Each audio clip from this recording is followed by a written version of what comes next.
পূর্ব মেদিনীপুরের তমলুকে ৯ই আগস্ট ভারত ছাড়ো আন্দোলন পালন করলেন বিরোধী দলনেতা শুভেন্দু অধিকারী। তিনি এদিন তমলুকে কোটপাড়া মোড় থেকে শহীদ মাতঙ্গিনী হাজরার পাদদেশ পর্যন্ত পদযাত্রা করেন। শহীদ মাতঙ্গিনীর মূর্তিতে মাল্যদান এবং শহীদ বেদিতে মাল্যদান করে শ্রদ্ধা নিবেদন করেন এবং মাতঙ্গিনী হাজরার বিষয়ে মুখ্যমন্ত্রীকে আবেদন করেন তার শহীদ স্থান নিয়ে ভুলভাল মন্তব্য যেন তিনি না করেন। পিছাবনি নয়, তমলুক এই শহীদ হয়েছিলেন মাতঙ্গিনী হাজরা।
আমি বারিকুল যাচ্ছি। ওটা হাইকোর্ট করে করতে হয়েছে। বারিকুল মুকুটমণিপুরে আদিবাসী দিবস পালন, ওটাও হাইকোর্ট করে আমাকে আদায় করতে হয়েছে। আমি এখান থেকে 180 কিলোমিটার যাব। মুখ্যমন্ত্রী আর তার ভাইপোর হেলিকপ্টার আছে, আমাদের তো হেলিকপ্টার নেই, অনেক দূর যেতে হবে, 3.5 ঘন্টা। এখানে মা মাতঙ্গিনী হাজরা শহীদ হয়েছিলেন। আমরা প্রত্যেক বছর 9ই আগস্ট পালন করি তমলুকের বানপুকুরে। গোটা ভারতবর্ষ জুড়েই পালিত হচ্ছে। আজকে ভারত ছাড়ো আন্দোলনের বর্ষপূর্তি এবং এক্ষেত্রে অবিভক্ত মেদিনীপুর জেলার সবচেয়ে গুরুত্বপূর্ণ ভূমিকা ছিল।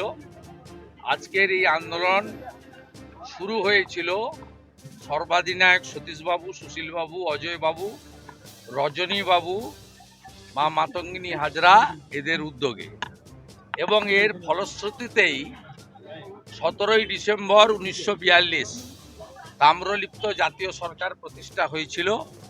যে সরকার 22 মাস 17 দিন ধরে সমান্তরাল সরকার হিসেবে কাজ করেছে এবং যে সরকারকে ব্রিটিশ অর্থশক্তি, পেশি শক্তি, রাজশক্তি দিয়ে দমাতে পারেনি, যে সরকার গান্ধীজির আহ্বানে আত্মসমর্পণ করে সরকারকে অবলুপ্তি ঘটিয়েছিল 1944 সালে। তাই ভারতবর্ষের অন্যতম গুরুত্বপূর্ণ তাম্রলিপ্তের ধ্বজাধারী এই ঐতিহ্যমণ্ডিত তাম্রলিপ্ত নগর এবং মা মাতঙ্গিনী হাজরা এক হাতে শঙ্খ, সনাতনের প্রতীক শঙ্খ, আর এক হাতে দেশের জাতীয় পতাকা নিয়ে বন্দে মাতরম বলে এখানে প্রাণ দেহ রেখেছিলেন।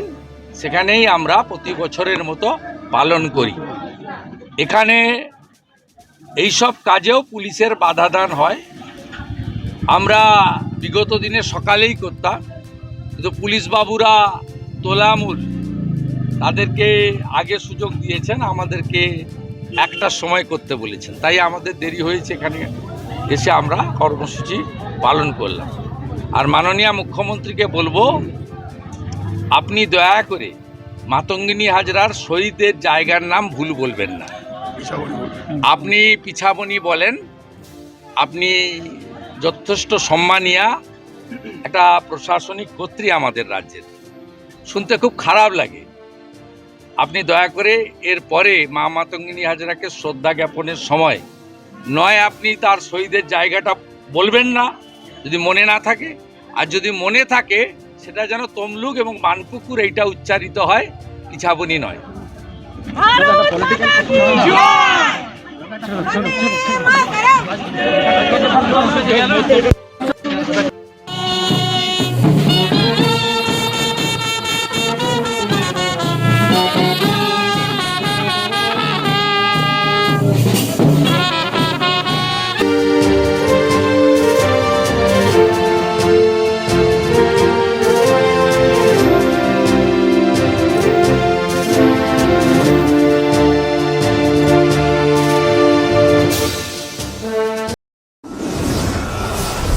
আপনারা দেখছেন TV12 বাংলা।